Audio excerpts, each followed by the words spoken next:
O ministro da Justiça, Sérgio Moro, apresentou hoje em Brasília um projeto de lei anticrime. Ele destacou 3 pontos principais: combate à corrupção, ao crime organizado e a crimes violentos. Segundo o ministro, esses assuntos precisam ser tratados em conjunto porque têm relação entre si. O projeto de Moro propõe a alteração de 14 leis e só valerá na prática se for aprovado pela Câmara e pelo Senado. Em Brumadinho estão confirmadas 134 mortes, 120 corpos foram identificados e 199 pessoas ainda estão desaparecidas. O repórter Júnior Caritel conversou com o professor Vicente de Paulo, do Instituto de Geografia da UFO, para falar dos impactos disso. O professor fez trabalho de campo em Mariana depois do rompimento da barragem há 3 anos. Vamos ver.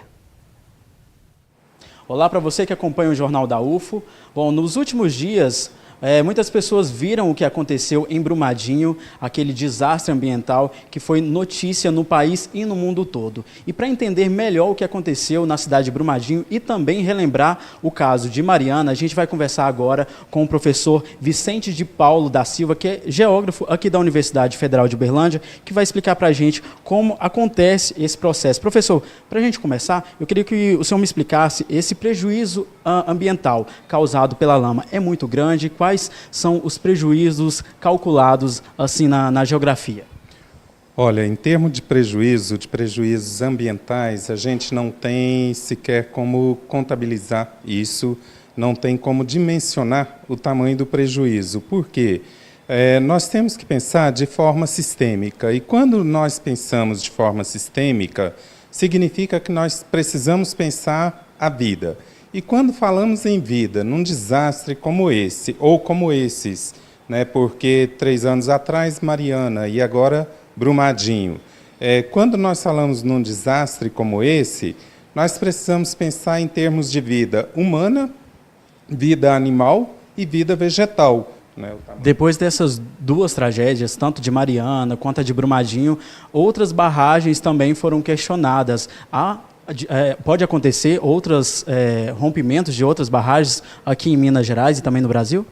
Olha, a experiência que nós tivemos visitando Mariana, Bento Rodrigues, por ocasião de um trabalho de campo da geografia, é de que cerca de 1 mês antes do rompimento, os moradores de Bento Rodrigues receberam a informação de que a barragem era 100% segura, que estava descartado qualquer hipótese de rompimento. 1 mês depois, o que acontece? A barragem se rompe. E no caso de Mariana, já havia essa possibilidade do rompimento e um intervalo tão curto de tempo, 3 anos depois, um rompimento na barragem em Brumadinho, como aconteceu, significa, olha, esse tempo é muito curto, isso era previsto acontecer, e se isso aconteceu em tão curto espaço de tempo, significa que outras podem estar aí à beira de rompimentos. E não vamos muito longe, não. Aqui na nossa região, Paracatu, né, o que significa a barragem de rejeito em Paracatu. Nós também já tivemos oportunidade de visitar aquele espaço, de visitar moradores que estão a jusante da barragem e percebemos quão significativo é o risco que esses moradores estão correndo. Não dá para a gente afirmar ou discutir, por exemplo, a questão da engenharia. Podem dizer que a barragem é 100% segura, mas os acontecimentos estão nos mostrando o quê? Que não há esse 100% de segurança nas barragens. O juiz João Essir Mota decidiu suspender o aumento da passagem de ônibus em Uberlândia. A decisão foi tomada depois de o Ministério Público Estadual questionar o aumento de 7,35% anunciado pela Prefeitura dia 26 de janeiro. O juiz justificou a suspensão, afirmando que na hora de aumentar a tarifa não foi levado em conta o fato de que os cobradores de ônibus foram demitidos, o que diminui os custos do transporte e não justifica, portanto, o aumento. A nossa produção entrou em contato com a Prefeitura Municipal, que disse ainda não ter recebido a liminar. E aqui no estúdio recebo Benito Salomão, economista. Obrigada, Benito, pela presença.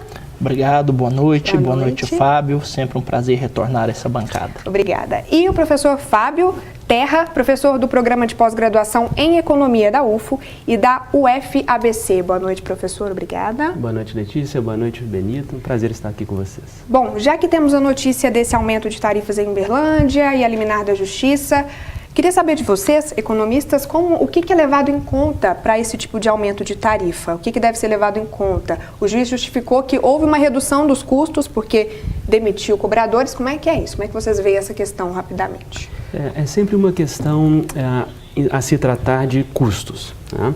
Por um lado, os custos da empresa, eles precisam ser apurados levando em conta aquilo que efetivamente é o custo da empresa, sobretudo mão de obra e energia, basicamente diesel, né? Isso daí precisa ser considerado para ver se, em última instância, há o equilíbrio econômico, tá, do negócio. Uma justificativa para o aumento. Uma justificativa para o aumento. Entendi. A inflação geral do Brasil, que não necessariamente significa a inflação que a empresa transportadora tem, tá, foi por volta de 4% o ano passado, um pouquinho menos do que isso, enquanto que o aumento concedido foi de 7,35%. Tá? Então, há alguma discrepância. Idem se a gente falar sobre o custo do salário. O salário médio pago pelas empresas, muito dificilmente, dadas as condições de funcionamento da economia brasileira hoje, muito dificilmente subiram tanto quanto 7,35%. Né? De forma que o Ministério Público deve estar percebendo que há alguma discrepância, tá, para o conjunto dos consumidores de transporte público em Uberlândia. Vamos ir acompanhando, né, o desenrolar dessa história. Bom, e agora, indo ao tema do nosso jornal de hoje, o novo governo federal anunciou que vai privatizar empresas estatais e uma das metas é justamente essa. Desde o momento das eleições, isso foi apresentado. Olha só. Entra governo, sai governo. E o assunto privatizações sempre vem à tona, causando especulações e polêmicas. Desta vez, o presidente eleito falava do tema desde a campanha. Tem estatal, se eu quiser dar para qualquer um de vocês não vão querer. Porque além de dar prejuízo, ok? Além dela dar prejuízo, você não tem como saneá-la, então ela tem que ser extinta. Empresas privatizadas como a Companhia Siderúrgica Nacional no governo Itamar Franco e a Vale com Fernando Henrique Cardoso tiveram melhor desempenho, reduziram custos e cresceram. No governo Temer, foi a vez da Companhia Energética de Alagoas, do Grupo Eletrobras, ir a leilão. Os aeroportos de Congonhas, em São Paulo, e Santos Dumont, no Rio de Janeiro, também estão nos planos de privatizações do novo governo. A ideia é fazer o leilão no primeiro trimestre de 2022, com contratos válidos por 30 anos. Existe possibilidade de parte das privatizações ocorrerem no modelo Golden Share, como no caso da Embraer, permitindo ao governo ainda ter certo poder sobre a empresa. Na lista de concessões está a rodovia do Atoleiro, trecho da BR-163, entre Sinop, no Mato Grosso, e Miritituba, no Pará. São 90 quilômetros de lamaçal que encalham toneladas de grãos como a soja. O agronegócio defende o leilão para construir a Ferrogrão, ferrovia para transporte de 50 milhões de toneladas de grãos por ano e que tem custo de 12 bilhões e meio de reais. Este economista afirma que as privatizações são necessárias. Privatizar, por um lado, melhora o caixa do governo, que é bom. A preocupação do governo tem que ser com qualidade e preço da empresa privatizada após a privatização. Este outro economista afirma que nem sempre a privatização vale a pena. Se for a toque de caixa, ele nem vai resolver o problema de recursos, ou seja, a questão fiscal, porque precisa de dinheiro, e muito menos a questão de qualidade de serviços para a população.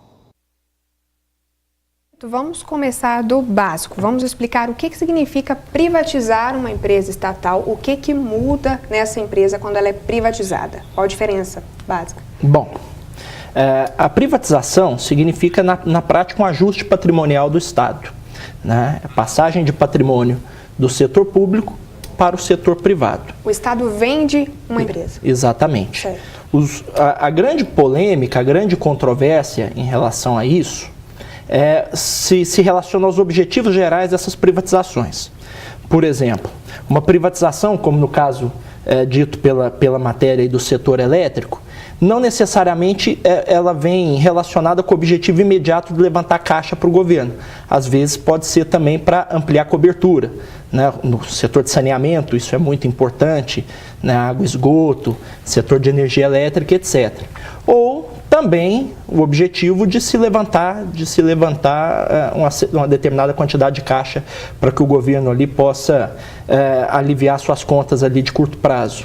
Então, isso é privatização.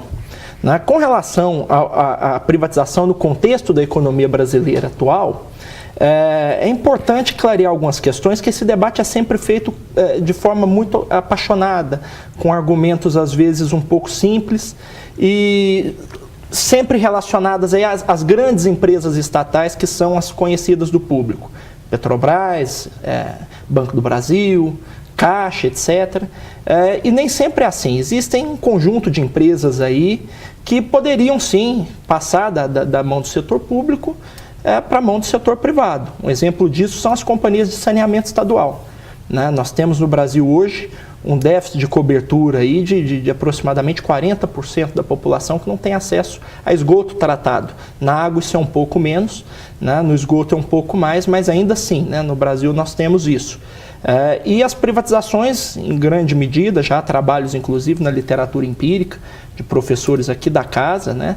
que discutem essa questão, relacionando a privatização nesse setor com o aumento do acesso, né, sobretudo para as populações que podem pagar menos, né, que têm menos acesso a esse serviço. Uma melhora no serviço. Sem dúvida nenhuma. Por outro lado, existem estatais também que não podem ser privatizadas, que têm o status de estatais. Então, quando a gente olha aquele número lá da FGV, de quase 400 estatais que o Brasil tem, mas uma parte dessas estatais foram criadas também para tocar políticas públicas. É o caso aqui da EBSER, né, que toca a saúde no Brasil. Então, como você vai vender isso, né, que toca os hospitais e escolas?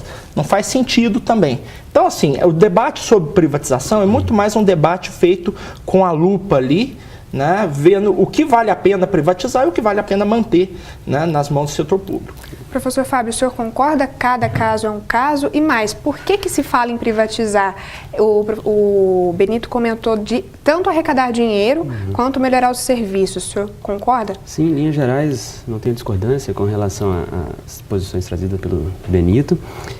Nós temos duas modalidades de privatização, sendo que efetivamente privatização é o que o Benito comentou, uma transferência patrimonial do setor público para o privado, mas há também um modelo paralelo, que é o setor público simplesmente concessionar ao setor privado aquilo que é patrimônio público. No caso dos aeroportos, por exemplo. Ele não vende, mas ele deixa alguém tomar conta, uma empresa privada tomar conta. Perfeito, exatamente. Por que isso é feito em alguns casos?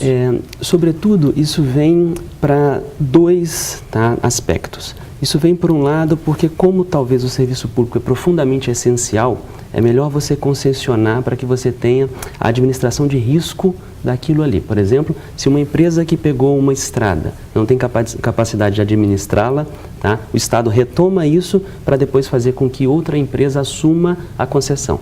Por outro lado, há na concessão sempre um acordo de investimento. Então, para que se desburocratize o investimento em ferrovia, rodovia, em aeroportos, você concessiona porque a empresa administradora, ela ganha um período de tempo para explorar o serviço e, em contrapartida, faz o investimento público de maneira muito mais flexível e fácil. Investimento, na verdade, privado, ao invés do público, de maneira muito mais flexível e fácil. Então, quando há um processo de concessão, o que está sendo abrigado são justamente esses dois pontos. O risco de que aquilo ali não seja, por alguma razão, interrompido o fornecimento do serviço e, por outro lado, uma grande concessão de investimentos que virão a partir do concessionário. Certo, a gente já volta com o debate e agora nós vamos saber os eventos que acontecem na Universidade Federal de Berlândia.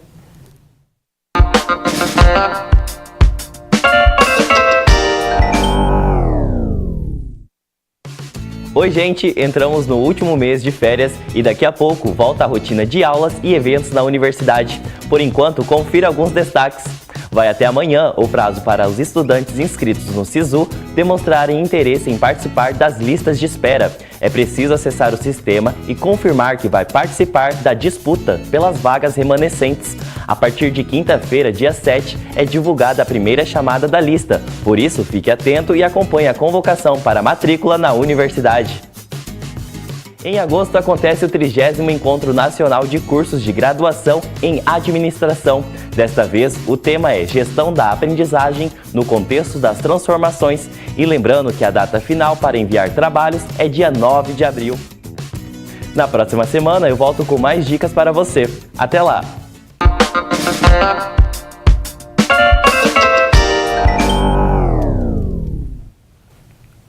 Daqui a pouco a gente te fala sobre a história das estatais brasileiras e tem mais debate. Até já!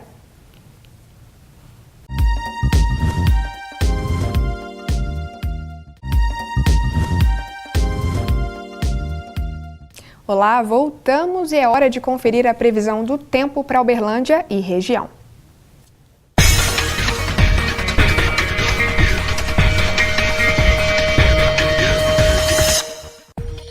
A terça-feira em Uberlândia pode começar com pancadas de chuva. As temperaturas variam entre 19 e 27 graus.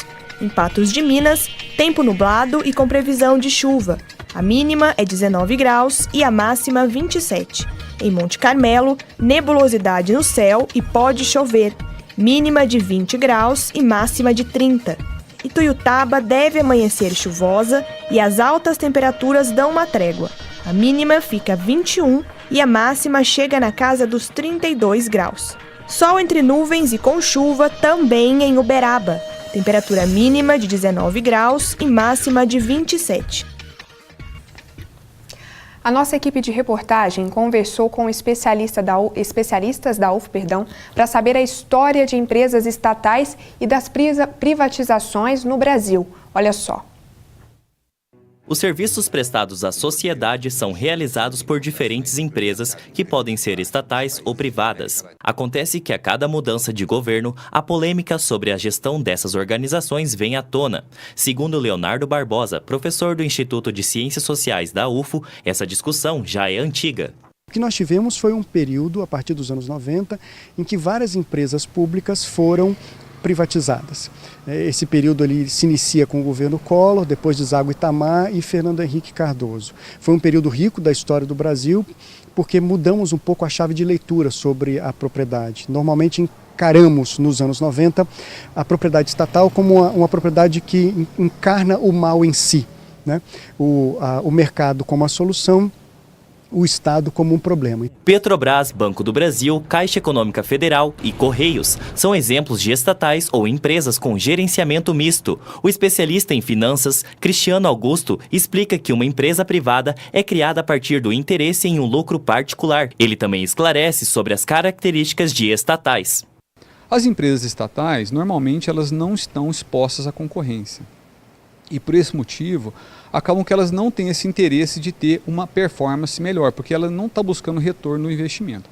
Então, muitas vezes, não só no Brasil, né, mas em outros países, os cargos dessas empresas são escolhidos de modo político, né, devido a indicações, e não só pela sua qualidade técnica, né. Então, de maneira geral, as empresas estatais, elas não são tão eficientes, né, por não terem o objetivo de ser eficiente. O objetivo, muitas vezes, ele é de colocar pessoas de um determinado partido, e elas, principalmente, o principal é que elas não estão expostas à concorrência de maneira geral. O professor explica que mesmo com a legislação brasileira, algumas empresas privatizadas têm complicações por tentarem burlar o sistema judiciário. Nós precisamos ter um melhor enforcement, né? Ou seja, a gente tem que botar mais atenção da sociedade, nós como sociedade, na execução, no cumprimento da lei, no cumprimento pela justiça, e não em ficar pressionando para criar-se mais leis. Não faltam no Brasil, não faltam leis. O que faltam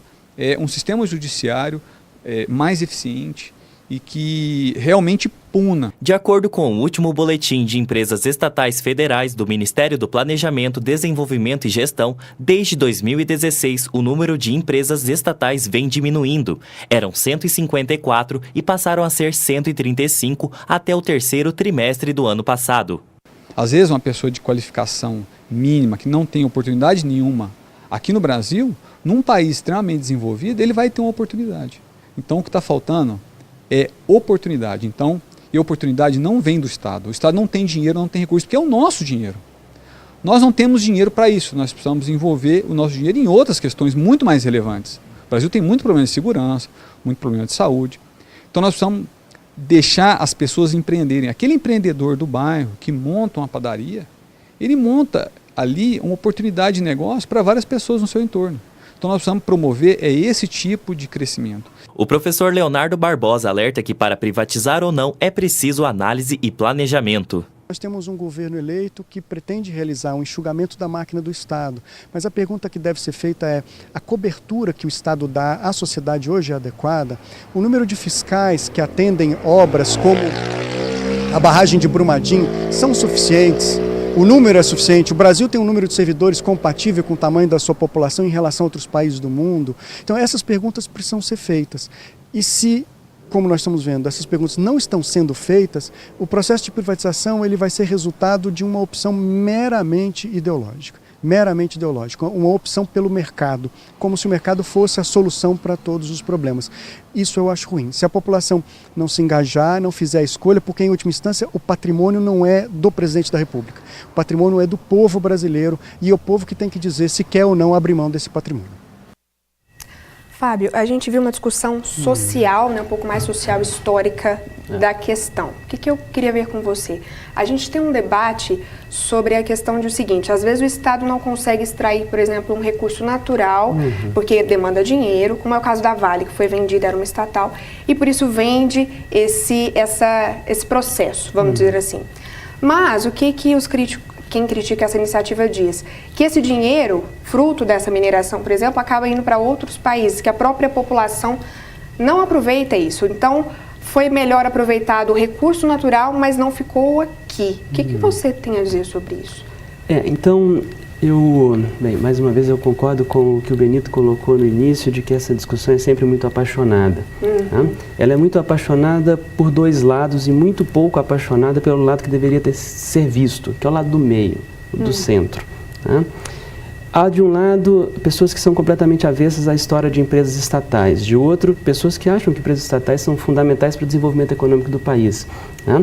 Eu me colocaria na posição do meio, a posição que enxerga que alguma empresa estatal é necessária, exemplo, Petrobras. Enquanto que várias outras, de fato, não são. Exemplo, Hemobras. Tá? Que nunca, na verdade, funcionou, muito embora a estrutura esteja toda pronta lá na divisa entre Paraíba e Pernambuco. Ao meu ver, ela não era necessária. Tá? Mas, a meu ver, como 90% da extração de petróleo do mundo nos mostra, uma empresa petroleira estatal pode ser profundamente relevante para conduzir todo um processo de desenvolvimento nesse setor específico. A Petrobras é um exemplo de sucesso. O que nós vimos foi o aproveitamento da Petrobras para escândalos de corrupção, para uso da Petrobras para fim privado. Tá? Isso foi uma privatização às avessas da Petrobras, o que não quer dizer que temos que acabar com ela. Tá? Por quê? Porque o benefício que ela traz socialmente para o país, em termos de tecnologia, em termos de emancipação energética, em termos de colocação do Brasil no resto do mundo, porque a Petrobras não atua só no Brasil, tá? Em termos de recursos educacionais, por exemplo, a UFO tem laboratórios que foram financiados pela Petrobras. Tá? Isso tudo é um benefício social gigante, sem se comentar, tá, que parte do lucro da Petrobras vem para a mão do Estado, portanto o Estado continua recebendo dividendos que ajudam a fazer caixa. Tá? Dessa forma, se a gente olha isso daí como exemplo de sucesso, se a gente expurga o problema, mas não a empresa do patrimônio estatal, né, a gente pode ter o uso mais racional e mais benéfico possível das empresas estatais. Certo. Bom, Benito, essa questão das fraudes, da corrupção em estatais. Na sua opinião, as empresas, quando elas são privatizadas, a forma de gerir elas e de fiscalizar muda? É mais eficiente ou não? Não necessariamente. O que nós temos que ver? Muito se fala sobre a privatização de um determinado ativo, sempre que esse debate surge à tona, enfim, todo mundo quer dar um certo palpite a respeito disso, mas pouco se fala sobre uma questão extremamente relevante, que é a questão do marco regulatório. Né? E aí o marco regulatório, o marco regulatório é o conjunto de normas que vai, de certa forma, conduzir a atuação daquela empresa. Né? Então, uma empresa privada, né, a partir de um marco regulatório ruim, ela vai ser ineficiente também. né? Como, por exemplo, a própria questão da telefonia, que com todos os investimentos que foram feitos depois da privatização, a ampliação da cobertura, do acesso, né? Você, por exemplo, em determinadas regiões do país, você não utiliza telefone de uma operadora, entendeu? Por falta exatamente de um marco regulatório. Nosso minuto de telefone ele é mais caro em relação ao resto do país. Então, a privatização em si foi boa, né? Mas o conjunto marco regulatório que se deu a partir dela, né, não foi tão bom assim, né? O serviço deveria ter sido completo nesse aspecto. Então quer dizer que mesmo que não seja concessão, ou seja, eu só deixo nas mãos de alguém por um tempo para tomar conta, mas ainda é do Estado, mesmo que eu tenha vendido, ainda tem uma regulação, Sem dúvida nenhuma. Então nós temos no Brasil a Agência Nacional das Águas, nós temos a Agência Nacional do Petróleo, nós temos, enfim, um conjunto de agências, Agência de Energia Elétrica, enfim, nós temos um conjunto de agências que deveriam conduzir esse processo. Por quê? Como bem disse o VT, em grande medida o Estado atua em setores onde existem falhas de mercado, ou seja, setores que são monopolizados ou oligopolizados. Então o Estado atua exatamente para que esse poder de mercado ele não seja de certa forma um mecanismo de exploração do consumidor neste mercado. Então o Estado deveria atuar. Ele pode atuar diretamente via empresa estatal ou ele pode atuar indiretamente via o conjunto de normas e o conjunto de regras que atuam sobre aí. E no VT foi dito uma questão importante, a questão do enforcement. Não basta ter a regra, é preciso que ela seja cumprida. Então, por exemplo, se você pegar a questão relacionada à Vale agora aqui, você tem um conjunto de regras ali que balizam a questão de segurança dentro da Vale, né? Mas o enforcement foi regulamentado, foi implementado na prática, né, para desaguar nesse desastre terrível em Brumadinho, né? Os fiscais, né, houve a prisão aí de alguns fiscais que eram os responsáveis por atestar os engenheiros a segurança dessas barragens, né? Então havia laudo atestando aquilo ali, né? O enforcement não foi adequado. Certo. Então, além da questão da privatização e dos seus objetivos, levantar a caixa, ampliar a cobertura, você tem também uma questão de regulamentação, criação de leis e normas que possam balizar o comportamento, e a questão do enforcement, fazer com que isso seja cumprido. Professor Fábio, pensando economicamente, precisamos privatizar empresas estatais? Precisamos privatizar várias empresas estatais. Por quê, professor? Porque, basicamente, essas empresas, nesse exato instante, elas não precisam estar sobre um domínio estatal, porque já há capital privado interessado em assumir. São casos de várias subsidiárias de distribuição de energia, várias subsidiárias de produção de energia, né? Se o investimento privado já está interessado em assumir, se ele tiver um comprometimento e o governo, portanto, fizer os caminhos para que ocorram os investimentos que essas empresas privadas podem levar a efeito, o setor público pode se concentrar em outras áreas, tá? A gente precisa efetivamente estimular no Brasil o exercício da iniciativa privada, regular o exercício da iniciativa privada por meio de um conjunto de leis, Benito já comentou sobre isso. E colocá-las em prática. E colocar isso daí em prática com todo um sistema jurídico que garanta. Não existe mercado puramente livre, tá? Se existe um corpo de leis que regulamentam a forma pela qual a iniciativa privada pode atuar, o mercado já não é tão livre assim. Só que a gente não precisa também ficar com essa ânsia de privatizar por privatizar para acabar com o patrimônio público, como se toda e qualquer empresa estatal não servisse de nada. Isso é uma heresia. Nenhum país do mundo, ou por meio de compras governamentais para empresas privadas, ou por meio de empresas estatais, como é mais o caso brasileiro, conseguiu fazer qualquer forma de enriquecimento, vídeos desenvolvidos, sem que o Estado atuasse também. É outra falácia achar que a iniciativa pública, tá, sozinha vai resolver qualquer coisa e que a iniciativa privada vai sozinha resolver qualquer coisa. Tá? Os países avançados, eles demonstram claramente que é a associação entre iniciativas pública e privada que promove o desenvolvimento. Análise, planejamento e meio termo. Exato. Né? Muito obrigada, professor Fábio, muito obrigada, Benito, pela colaboração de vocês. Obrigada a você também pela companhia. Uma ótima noite e até amanhã.